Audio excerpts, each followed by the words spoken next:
As you can tell by my channel, I like to do Pokemon challenges, but I want to expand my horizons and do a challenge in one of my favorite games of this year, Persona 3 Reloaded. So why not try to beat the game on hard mode with only your starting Persona, Orpheus? And to add another challenge, I'm banning the Velvet Room as a whole, so I won't be able to use anything in there. I also would like to say I got this video idea from Gnarly's video where he does this in Persona 3 Portable, so I'll link it in the description below. And now, with that all being said, I enter the dormitory and this small boy asks for my signature, so I give my autograph to my adoring fan and he just kinda poofs out of existence. From here I get introduced to the other students in the dorm, Yukari and Mitsuru. The next day I start my perfectly normal school life, and then I get acquainted with this guy named Junpei. Everything is going fine until I learn that the rest of the students in my dorm, as well as the chairman of the school, is spying on me in my sleep. Then, all of a sudden the third and final student of the dorm, Akihiko, shows up, but he's not alone. Mainly because whatever this thing is followed him here. And after it takes out Yukari, I do something that can't be shown on YouTube, because if you know, you know, but because of that, I've now summoned my only persona for this entire run.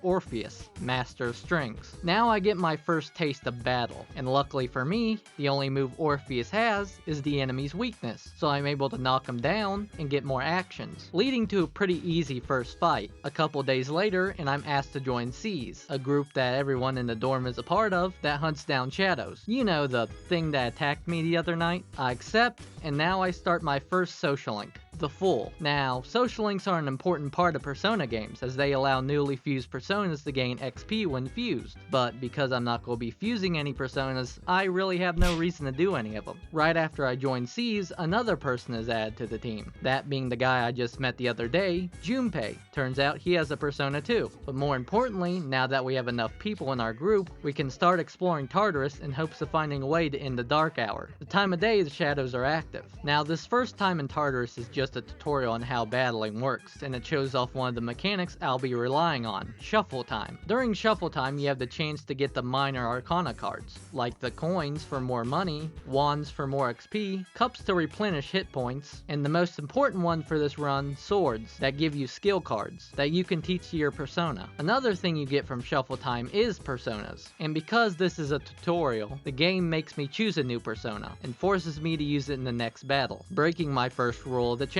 But the video would be too short if I ended it here, so I'm not going to count it. And now, with that long-winded intro out of the way, I can officially begin my challenge. Going back into Tartarus a few days later, I get the skill cards for Single Shot and Power Slash. Then I teach them to Orpheus, and with that done, it's time for my first mini-boss. Now this mini-boss is easy. It's weak against Aigis, a skill both Junpei and Makoto have, so the plan was to spam Aigis with the 2 and heal with Yukari, until I get hit with Mabufu, and it lands an unlucky freeze on Makoto. And because Makoto's frozen, I can't do an all-out attack, so I just knocked down both Ravens with Junpei and followed it up with a Power Slash. Then Yukari gets frozen, but after that, Junpei manages to take out both enemies. After that, I leave Tartarus and do some things to prepare for later on in the game, like working a part-time job for more money, but more importantly, I play video games at the arcade. Now, playing games at the arcade will either increase your persona's physical attacks, magical attacks, or speed. Then when I return to Tartarus, I now have the ability to shift my attacks to my teammates. Pretty much like a baton pass from Persona 5, but without the damage increase. I also get my first Arcana Burst, which you get by collecting a certain number of major Arcana cards in Shuffle Time. What this does is it gives you better minor Arcana cards, and because Orpheus already has Aigis, I just take the extra XP. Also in this rare chest, I get the skill card Garula, that does medium wind damage to an enemy, and I immediately teach it to Orpheus for a strong magic attack. And luckily for me, wind attacks are the next mini-boss's weakness, so it goes down with ease. Now at this point I'm going to stop mentioning the mini-bosses, mainly because I'd be here all day if I did. Now with that out of the way, I run into my first lucky hand, which upon defeating it gives me more XP and money. And soon I reach the closed off part of Tartarus, so I'm forced to wait until it opens up again for me to continue exploring. During my free time I raise my stats at the arcade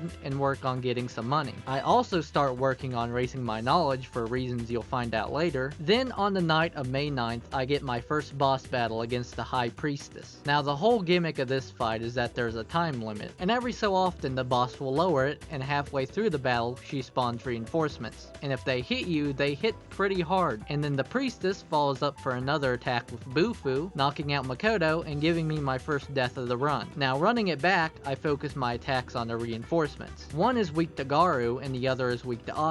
Once I defeat them, I focus my attention back on the boss, and she'll continue to summon some reinforcements, but it's only one at a time now. So for the rest of the fight, I spam Aigis with Makoto, heal with Yukari, and power slash with Junpei, till I do the boss in with one more Aigis. After the boss fight, I start doing some of Elizabeth's requests, mainly to get better skill cards and weapons. I also raise my academics for the upcoming exam. The reason why I want to do good on them is because Mitsuru will give me incense cards that can raise one stat of my persona. Also, once the exams are done, Akihiko joins your party, and he's probably the second best teammate behind Yukari in my opinion, with good magic and physical attacks, as well as the ability to debuff enemies' attacks and heal. He's a really diverse party member, and with him I clear the second block of Tartarus with ease, as well as I update Orpheus's moves. I know they're not the best right now, but I'm just working with what I got. To kill time until the next boss, I spend time at the arcade. I mainly focus on the fighting game because I want my Orpheus to have a physical build. I also duplicate some cards at the shrine just in case. Then on June 8th, my team goes into Tartarus to save Fuka, but Yukari and Mitsuru are ambushed by the bosses. And in order to save the person who locked her up in Tartarus,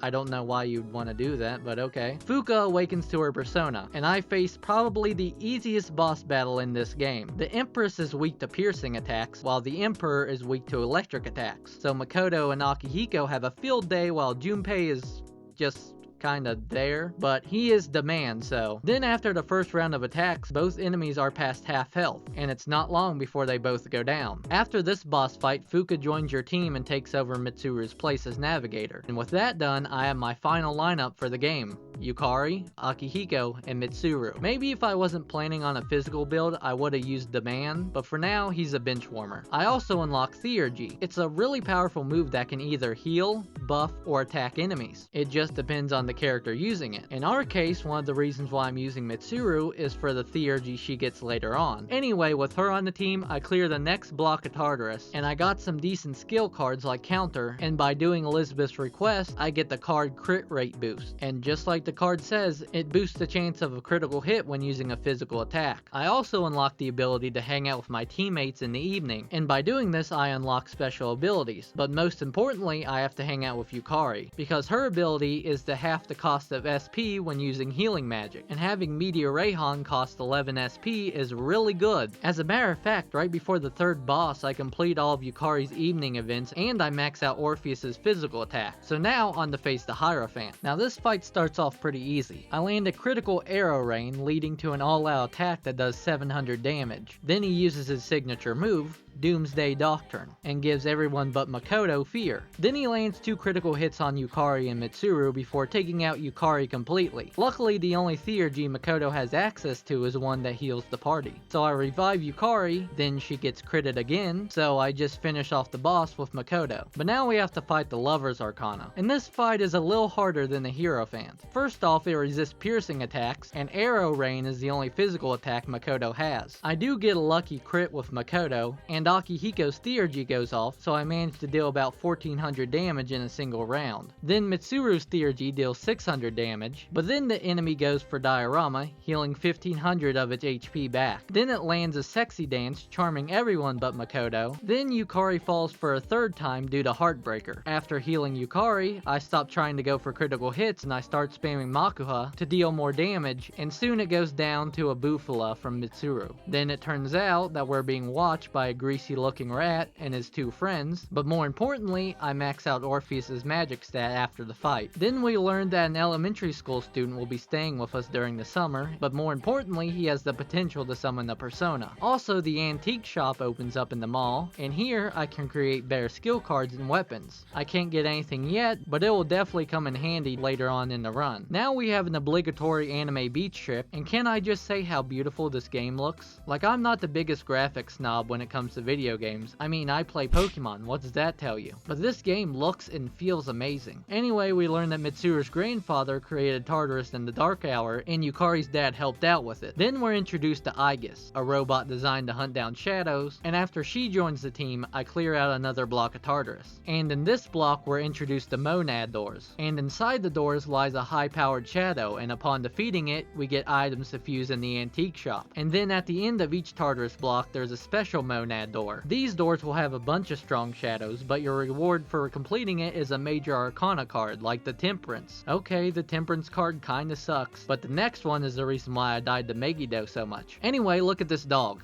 He'll become important later. I max out Orpheus' speed just in time for the Greasy Rat and his friend, Sonic the Mouth Breather, to lock us in the underground bunker. But while we're stuck in here, we decide to fight the next boss. Now this boss isn't hard, he's just a little tanky, that's all.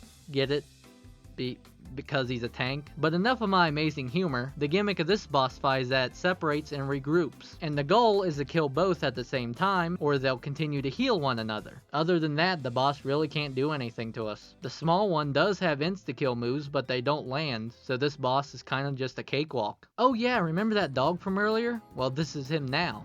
This is our next teammate. I should also mention around this time Junpei starts hitting on a golf girl. She'll be important later. Then it turns out Ken does have the potential to summon a persona, so he can fight with us now. But more importantly, I max out my academics by eating a lot of seafood. Like a lot of seafood. Then right before the next boss fight, Seize gets their final teammate because Akihiko finally convinced Shinji to join. I just realized I have yet to mention him at all, so Shinji is this homeless friend of Akihiko. I think he's homeless. God, he must stink, doesn't he? But anyway, he was a member of Seize before Makoto and Yukari, but he left because of reasons. You'll know soon enough. But if you can't remember that info dump, just know him as my favorite teammate in this game. I really wish I could use him though. Oh yeah, remember that goth girl? Well, she ended up kidnapping Junpei on the night of the boss fight, so even if he was in my lineup, I wouldn't be able to use him. Now this is the hardest boss fight in the game for multiple reasons. Remember the Empress and Emperor fight, where I struck their weaknesses? Well, my party members also have their own weaknesses as well. For example, Orpheus is weak to electric and dark attacks, so you can probably guess what the boss's element is. But that's not all, because another teammate is weak to electric attacks. But anyway, on to the boss's gimmick. Every so often he'll start to charge up an attack, and to stop him you have to do a certain amount of damage before your turn is up. I use Makoto and Mitsuru for damage, and I use Yukari and Akihiko to heal and debuff the boss. Everything was going fine until I brought him down to a quarter of HP. At this point he'll use a move called Accelerated Charging. It's like the other two charging moves, except it takes 2 turns to remove and does more damage when it lands. Which of course it does, landing a weakness on Yukari and Makoto, so it gets the move again. And then it targets and hits Makoto with a high voltage current, knocking him out and making me start the whole battle over again. Which I lose, so I back out of the fight and I change Orpheus's moves around. I give him Getsuye, I hope I'm saying that right, a medium dealing slash move that does more damage closer to days on a full moon. Every boss fight in this game is on a full moon, by the way. I also replace Life Drain with Rakukaja, mainly to buff Yukari's defense so she stops dying on me. And with that, I tried the boss fight again. Getsuya already proves to be a better physical move, dealing 290 damage without a defense debuff. And from here, I do what I did in the first fight. I attack with Makoto and Mitsuru, and I heal with Yukari and Akihiko. Then occasionally, I'll debuff and buff with all of them. Towards the end of the fight, he does land a charged up Terra Spark that knocks out Yukari, but because of that, he targets Akihiko instead of Makoto. And with one more theurgy from Akihiko, the Hermit is done for. After that, we save Junpei from the Hello Kitty girl, and we take her to a hospital for questioning. At this point in the game, I really don't have that much to do during free time, so I go back to Tartarus and do the new block, as well as the other block I missed before it. By doing this, I get the Devil Tarot card. That doubles the amount of items you get from defeating enemies, so it's a great way to get money faster. And with that card, I stopped doing the special Monad doors. I know the Star and the Moon are great cards, but I really don't need them at this point. Also from Tartarus, I get the skill card Myriad Arrows and Counter-Strike, and I teach them the Orpheus. And with that out of the way, it's time for the next boss fight. This boss's gimmick is that you can't attack the Wheel of Fortune until you defeat the Strength boss. Also, gambling. This boss likes to gamble. This boss isn't hard, you just gotta target her with magic attacks, which is why I gave Makoto Agilao. And once Strength is defeated, you can now attack the Wheel of Fortune, which is really easy because it actually has a weakness. Oh hey, I wonder what that Grim Reaper sign on the Wheel of Fortune could mean.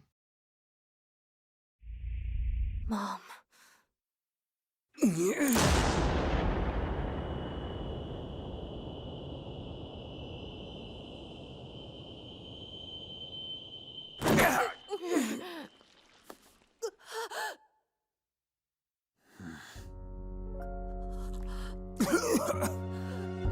think I figured out what the sign meant. But now, after the loss of a teammate, Akihiko awakens to a new persona, Caesar. Also, Ken awakens to a new one, but he's not as important to my run as Akihiko is. Now, I've mainly been skimming through the story so far, because if I were to mention every single plot point, I might as well be writing a novel instead of a script. But it's at this point in the game the story starts to get heavy, so I'll do my best to explain everything. Also, Fuka awakens to a new persona, which is really good for the next boss fight. And do you know what else is good for the next boss fight? Skill cards. From the next block of Tartarus, I get Herculean Strike, a strong physical move, and Regenerate 3, an ability that gives me 6% of my total HP every round. Now it was time to face the Hanged Man, but before we could, we need to fight Jin and Takaya. They aren't really hard, they're just really tanky, and they'll go for your party's weaknesses if you're not ready. But after landing a few lucky crits, I'm able to take out Jin, and it's not too long before Takaya falls to a Bufu Dime from Mitsuru. Now on to the final boss,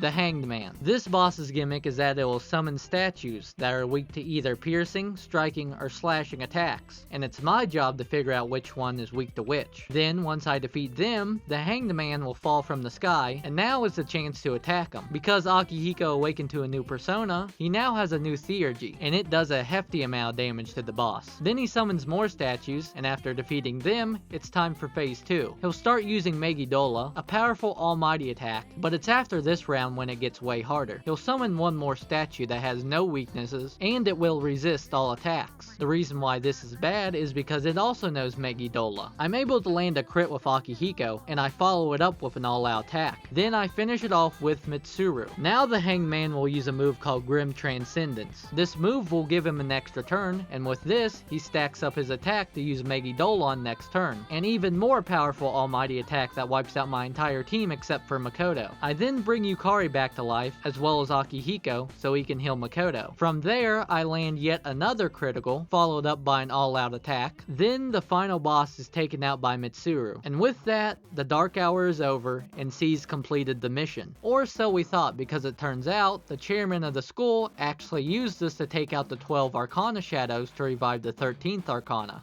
Death. And now with all of them defeated, the fall will start, and everything will go along with it. He then ties us up as sacrifices and kills Mitsuru's dad. Then he orders Aigis to kill us, but by the power of friendship, she actually saves us. Then the chairman falls to his death. But on the bright side, Yukari awakens to a new persona. That's pretty cool, right? Also, a new student shows up at school. I wonder if he'll be important later. But more importantly, it's field trip time. And on this field trip, Mitsuru awakens to her final persona, and it gets an amazing theurgy, an almighty attack that lowers all stats of a single foe. Now with my party having awakened personas, I go back into Tartarus and prepare for the fall by clearing the next block. Then Jin and Takaya bust Chidori out of the hospital, so now we go confront her and Junpei gets shot. Yeah, he's dead now. But then Chidori sacrifices herself to bring Junpei back to life, and their personas fuse into one, creating Junpei's new persona. Don't ask me how to pronounce that name. Jin and Takaya get away, and Makoto continues with his life. You would think at this point he'd be a little traumatized, but I think he's alright. I think. Oh yeah, remember Ryoji? Yeah. It turns out he's the appriser of death. Once the 12 shadows were defeated, Ryoji showed up on Earth to act as a beacon for Nyx to show up and start the fall. It also turns out Aigis sealed Ryoji inside of Makoto, and because of that, we now have an option. We can either kill Ryoji and forget everything, and live a peaceful life until we die to the fall, or we can try to take down Nyx ourselves and prevent the fall. So, on the night of New Year's Eve, I make my decision to fight Nyx, locking me into the good ending. Now I have exactly 1 month to prepare for Nyx's coming. I go ahead and clear the last block of Tartarus early so I can get bare skill cards for a Megidolon build on Orpheus. Now with nothing else to do, it was time to face Nyx and finally bring an end to the Dark Hour. But before I could get close to Nyx, I had to take care of Jin and Takaya. Jin was up first. Now Jin's gimmick is that I'll target your party's weaknesses, but as long as I use my party members to debuff him, and I use Concentrate followed up by Megidolon with Makoto, this fight is pretty easy, and towards the end of the fight he'll heal himself to full HP and get an attack boost. But he'll continue to lose around 1500 hit points each round until he's defeated. Now onto Takaya. Takaya isn't hard, he just specializes in dark attacks. Attacks that Orpheus is weak to. And I never came across the null dark skill card in my run either, so I end up losing to a Mudon. So I try again, and I set up a magic mirror on Makoto that reflects one magic attack, so his dark attacks won't hit. Then he goes for Soul Drain, a move that drains all SP from one teammate, which he uses on Makoto, making him useless. But then later on in the fight, he uses it against Yukari, so now I can no longer heal my teammates. Luckily I have a lot of healing items, and soon Makoto earns enough SP back for a concentrated Megidolon. But then in a last ditch effort, Takaya uses his own Theurgy that knocks out everyone but, you guessed it, Makoto. But then Fuka gets her Theurgy and, yeah, that's a really broken ability. I mean, the ability is random, but still. Anyway, you can probably guess, with one more Megidolon, Takaya was done for, and all that was left was to face Nyx. I start first and immediately get through the first phase. Speaking of phases, this boss has 13. Yep, you heard me correctly, 13 phases. And if you die, let's say on the last phase, you have to start the whole battle over again. So now with that being said, Nyx's gimmick is that she'll switch between the arcanas of the shadows you fought before, and she'll use their signature moves. Now the phases aren't hard at all, they mostly take anywhere around 6 to 7 hits to get through. So the real challenge of this boss fight is to survive. Everything was going great until it got to the strength phase of the fight, where Nyx landed an unlucky critical hit on Yukari. Then she hit her with Sunder, knocking her out. Now this wouldn't have been a problem, but I didn't have any reviving items. So then Mitsuru falls during the Hangman phase, leaving Makoto and Akihiko to fight the final phase of Nyx alone, where she uses the move Night Queen, a move that gives a random ailment to a party member. Then Makoto gets knocked out, meaning I have to start the whole battle again, all 13 phases. So I have nothing left to do but try again. And to save both of us some time, I get to the final phase without any unlucky crits. The moment man devoured the fruit of knowledge, he sealed his fate. Entrusting his future to the cards, man clings to a dim hope. Yet the arcana is the means by which all is revealed. Beyond the journey you have taken lies the absolute end. It matters not who you are. One thing is always certain. Death awaits all. Her first move in her final phase is Apocalypse, a move that brings all party members to low HP, but it really doesn't do that much because Yukari can fully heal the party now. She also uses Night Queen, but again, because of the incense box I gave to Yukari, ailments don't affect her, so she's able to cure the rest of the party. And from here, it's honestly just like one of the shadow fights from before. And then after a long battle, Nyx falls to a diamond dust from Mitsuru. Or so I thought, because if one thing is certain in life, it's death. So now the fall begins, and because of the bonds I made along my journey, which were none, I get teleported to the source of the destruction.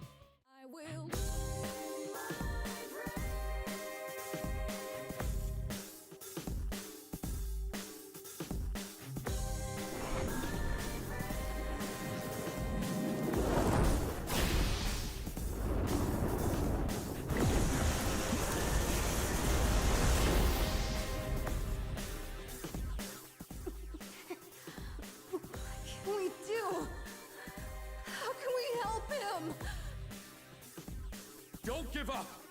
We're gonna get through this, together! Give him strength! Take my life if you must!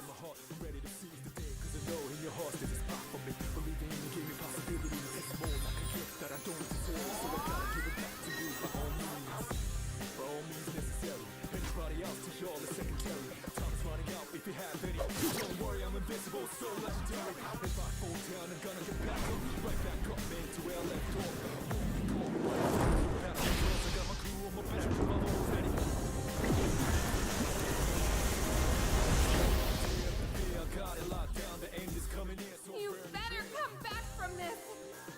You hear me? Don't believe it! He's going to face it all alone!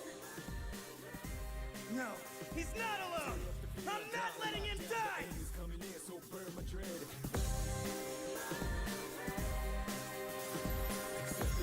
Don't worry about a thing, it's in my mind, so burn my dread. middle about a situation. Every second I was losing patience. Couldn't execute like daily operations. Who could?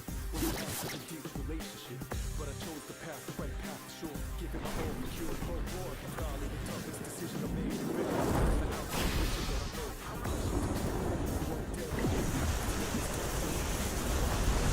Whether it's played out, lose a ring, how it's laid out. Turned around and made up my mind. You promised, didn't you? Please, you have to make it back! All right, let's do this.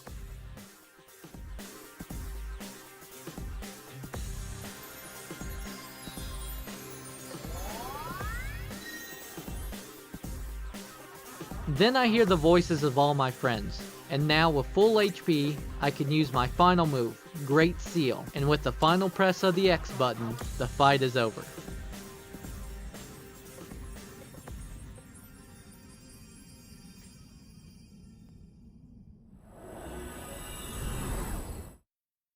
A couple months pass, and it's now graduation day. Everyone remembers the promise we made to meet on the rooftop. Then everyone rushes to the top, and I close my eyes for the final time. And with that, the credits roll. Now, can you beat Persona 3 Reloaded with only Orpheus? No.